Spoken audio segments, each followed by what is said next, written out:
Resources अर्थात संसाधन, वो चीज जिसकी कोई उपयोगिता हो और जिसकी आवश्यकता हो, वो रिसोर्स कहलाती है। ये क्लास एट्थ की जो ज्योग्राफी की बुक है, उसका फर्स्ट चैप्टर है रिसोर्सेस। इस वीडियो में हम इस चैप्टर के मल्टीपल चॉइस क्वेश्चंस डिस्कस करने जा रहे हैं। जितने भी इम्पोर्टेंट फैक्ट्स इस चैप्टर में यूज हुए हैं, उन सभी को इस वीडियो में कवर किया गया है। वीडियो को एंड तक देखिए, मैंने पूरा समझाया है, तो आपको ये चैप्टर समझ में आ जाएगा। Question number 1, coal is an example of. Coal किसका एग्जाम्पल है? रिन्यूएबल रिसोर्सेज, यानी कि जिन्हें एक बार खत्म होने पर पूरित किया जा सके। नॉन रिन्यूएबल, जिन्हें पूरित नहीं किया जा सकता, जो एक बार खत्म हो गए तो हो गए। मानव रिसोर्सेज या पोटेंशियल रिसोर्सेज, वो रिसोर्सेज जो हैं तो बहुत ज़्यादा मात्रा में, लेकिन उनका हम भरपूर प्रयोग नहीं कर पाते, यानी कि संभावित रिसोर्सेज। तो इसका आंसर कौन सा है? इसका आंसर है नॉन रिन्यूएबल रिसोर्सेज। कोयला जमीन के अंदर है, जो कि करोड़ों वर्षों में बन के तैयार हुआ। अगर ये एक बार खत्म हुआ तो इसको मिलियंस ऑफ ईयर्स लग जाएंगे बनने में, जो कि मनुष्य के जीवन से काफी ज्यादा समय है। तो इसलिए इसे नॉन रिन्यूएबल रिसोर्स माना जाता है। Resources are distributed unequally over the earth. Resources धरती पर असमान रूप से वितरित हैं। कहीं पर कोयला है, तो कहीं पर पानी है, तो कहीं पर कॉपर है। तो ऐसा क्यों है कि असमान है? तो इसके क्या कारण है? द डिफरेंट नेचुरल कंडीशंस, प्राकृतिक अलग अलग कंडीशंस हैं। लेवल ऑफ डेवलपमेंट, वहाँ पर विकास का स्तर। टेक्नोलॉजिकल लेवल्स, या वहाँ पे जो प्रौद्योगिकी है उसका लेवल, और या फिर ये सारे। इसका आंसर है द डिफरेंट नेचुरल कंडीशंस। जैसे कि आपको बताया कि जो रिसोर्सेज हैं, वो जो नेचुरल कंडीशंस है उन पे काफी डिपेंड करते हैं। मान लीजिए मानव रिसोर्स की बात करें तो प्लेन एरिया में ज्यादा लोग रहते हैं, जहां पर रहने की कंडीशंस उचित नहीं है या अनुकूल नहीं है, फेवरेबल नहीं है, वहाँ कम लोग रहते हैं। जैसे पहाड़ों के ऊपर हो गया, रेगिस्तान हो गया। तो जो नेचुरल कंडीशंस हैं उसके ऊपर डिपेंड करता है कि वहां पर रिसोर्सेस कितनी मात्रा में अवेलेबल होंगे।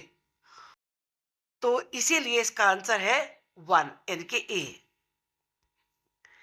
Balancing the need to use resources and also conserve them for the future. जो रिसोर्सेज है उनके यूज की आवश्यकता में बैलेंस बनाना और उन्हें कायम रखना, कि ताकि भविष्य में भी उनको प्रयोग में लाया जा सके।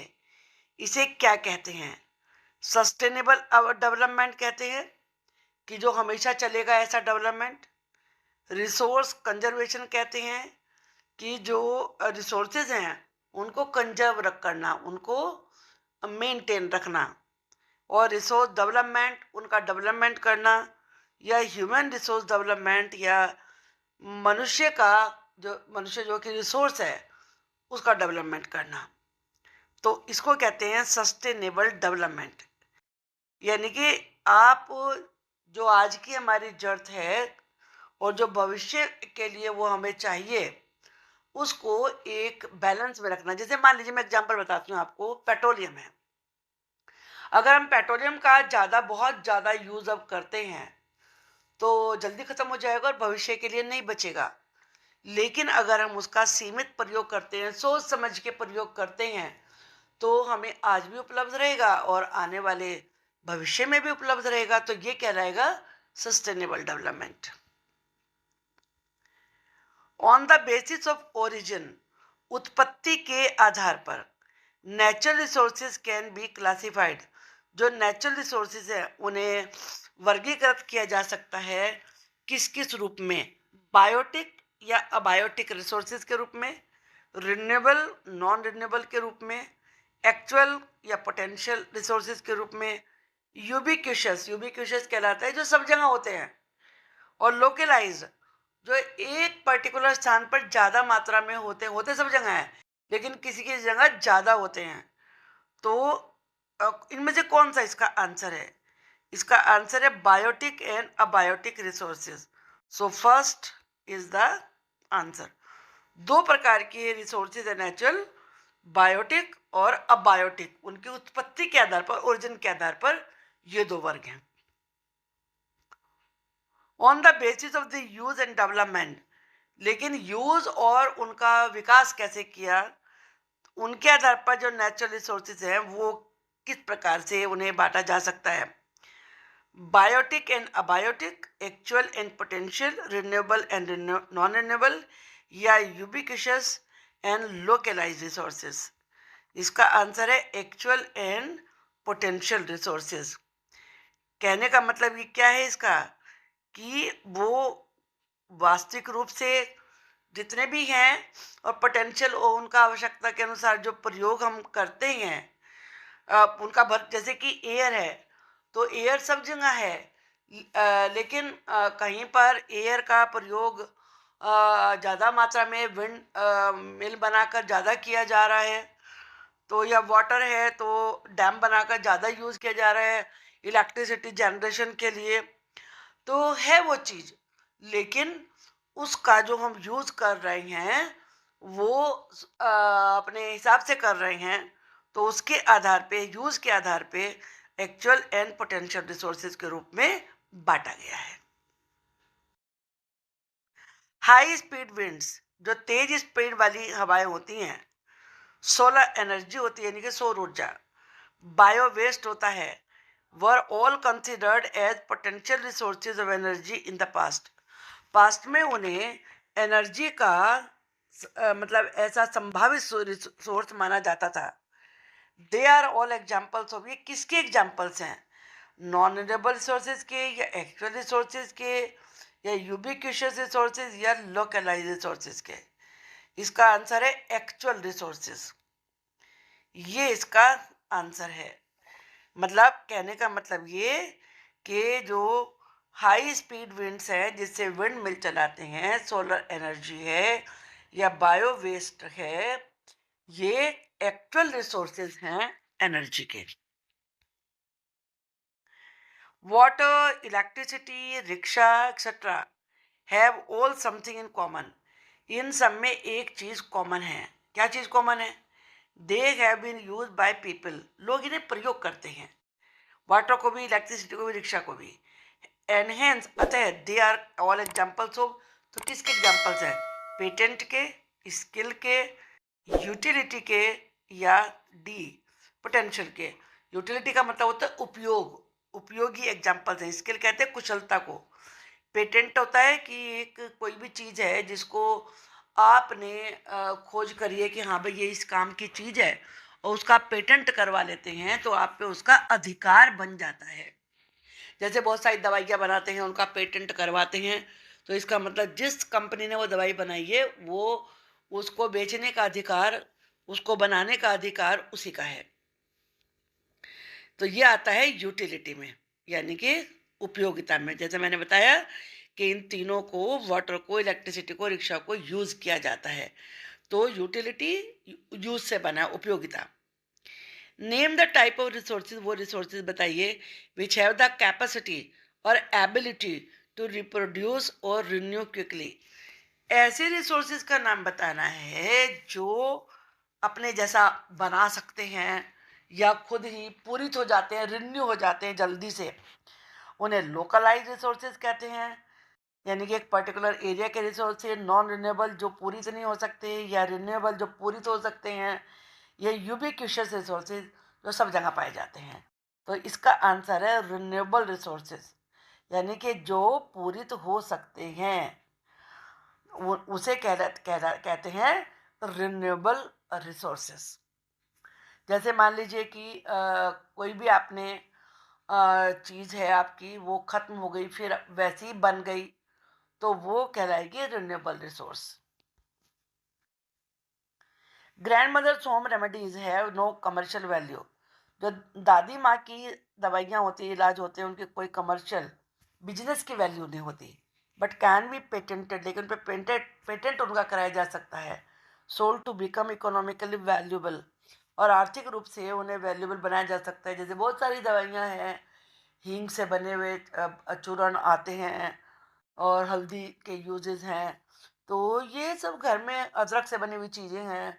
तो इन्हें अगर कोई भी पेटेंट करवा लेगा कि हाँ इनका क्या क्या यूज़ होता है, कैसे ये इलाज करती हैं चीज़ें, अजवाइन है, हींग है, तो उन्हें बेचे तो उनसे पैसा कमाया जा सकता है। What exactly the meaning of the word patent? Patent का मीनिंग क्या है? टू सेटिस्फाई ह्यूमन नीड्स, मनुष्य की आवश्यकताओं को पूरा करना। The exclusive right over an idea और इन्वेंशन, किसी आविष्कार या किसी आइडिया पर केवल एक का ही अधिकार होना। रिन्यूएबल रिसोर्सेज, पूरित होने वाले रिसोर्सेज जिन्हें वो खुद ही पूरा हो जाते हैं। यूजेबिलिटी और यूटिलिटी ऑफ ए सबस्टेंस, या किसी चीज की उपयोगिता। तो इसका आंसर है B, the exclusive right over an idea और इन्वेंशन। जैसे मैंने बताया कि आपने कोई भी आविष्कार किया या कोई भी आपके पास नया आइडिया आया, आपने उसका पेटेंट करवा लिया, तो उस पर आपका अधिकार हो जाता है, उसे कहते हैं patent. Resources use carefully and giving them a time to get renewed, वो रिसोर्सेज जिन्हें आप ध्यान से यूज करें और साथ में वो रिन्यू होने का उन्हें टाइम भी दें, उसे कहा जाता है क्या? रिसोर्स डिप्लीशन, रिसोर्स का ख़त्म हो जाना, रिसोर्स कंजर्वेशन, रिसोर्सेज को कायम रखना, और रिसोर्स का पोल्यूशन, या नन ऑफ दीज में से कोई भी नहीं, ये कहलाता है रिसोर्स कंजर्वेशन। यानी कि मान लीजिए आप मिट्टी है, आपने उसका यूज़ किया, और वो थोड़े समय के लिए आप उसको छोड़ देंगे, तो उसमें दोबारा से जो उसकी यूटिलिटी होती है वो आ जाती है, उसमें जो भी उसके वैल्यूबल उसमें इंग्रेडिएंट्स होते हैं वो खुद ही डेवलप हो जाते हैं, तो वो कहलाता है रिसोर्स कंजर्वेशन। पेड़ लगाए आपने, पेड़ काटे, तो दूसरे और पेड़ आपने लगा दिए, तो वो रिसोर्स कंजर्वेशन कहलाएगा। On the basis of the distribution, बंटवारे के आधार पर natural resources can be classified, natural resources को किन वर्गों में बांट सकते हैं? यूबिक्विशियस एंड लोकलाइज रिसोर्सेज। यूबिक्विशियस का मैंने बताया कि जो सब जगह मिलते हों। लोकलाइज रिसोर्सेज, जो केवल एक पर्टिकुलर स्थान पे ज़्यादा मात्रा में मिलते हों। Biotic and abiotic resources, actual and potential, संभावित रिसोर्सेज, रिन्यूएबल जो पूरित हो सके, नॉन रिन्यूएबल जो पूरित नहीं हो सकते, वो वाले रिसोर्सेज। तो इसका आंसर है यूबिक्विशियस and localise resources.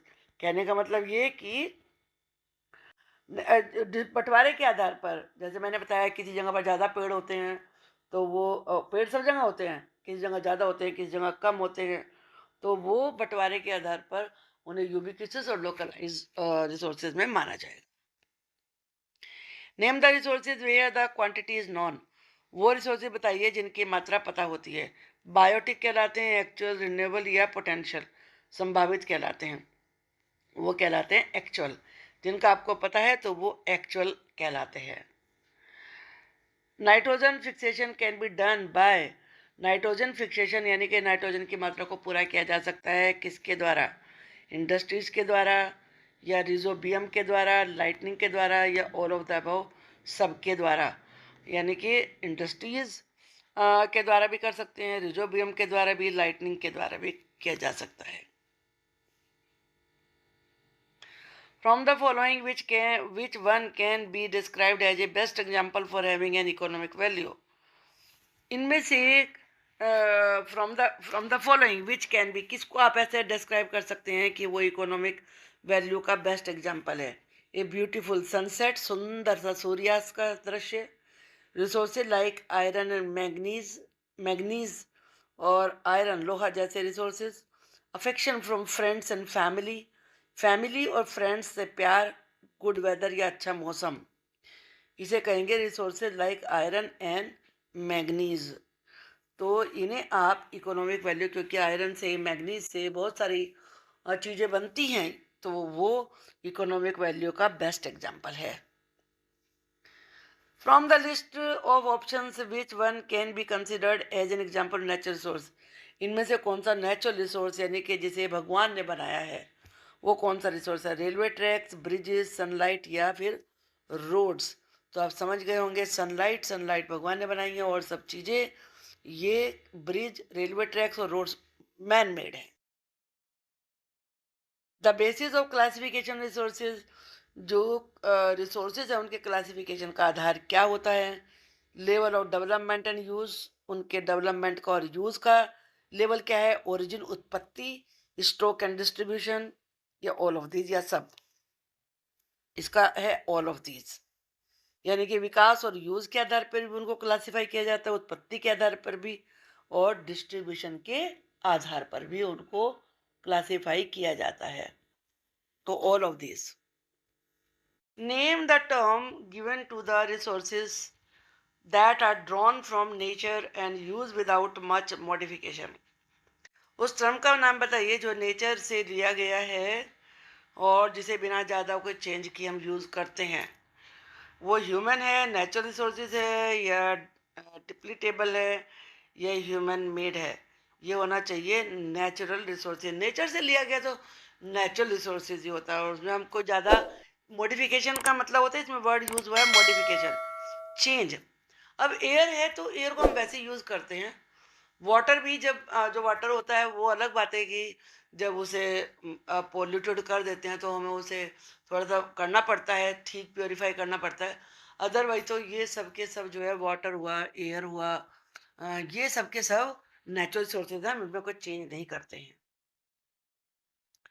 Name the term that can be collectively refer to consist of all living and non living things that surround an organism. उस टर्म का नाम बताइए जो कि जितनी भी लिविंग और नॉन लिविंग चीज़ें हैं, जो हमें किसी को भी, जो लिविंग है, जीवित है, उसको चारों तरफ से, चारों तरफ है उसके, तो क्या कहते हैं? एनवायरनमेंट कहलाता है, स्टॉक कहलाता है, वैल्यू कहलाता है, ये रिसोर्स कहलाता है। तो ये पता ही है आपको कि एनवायरनमेंट जो हमारे चारों तरफ है वो एनवायरनमेंट है।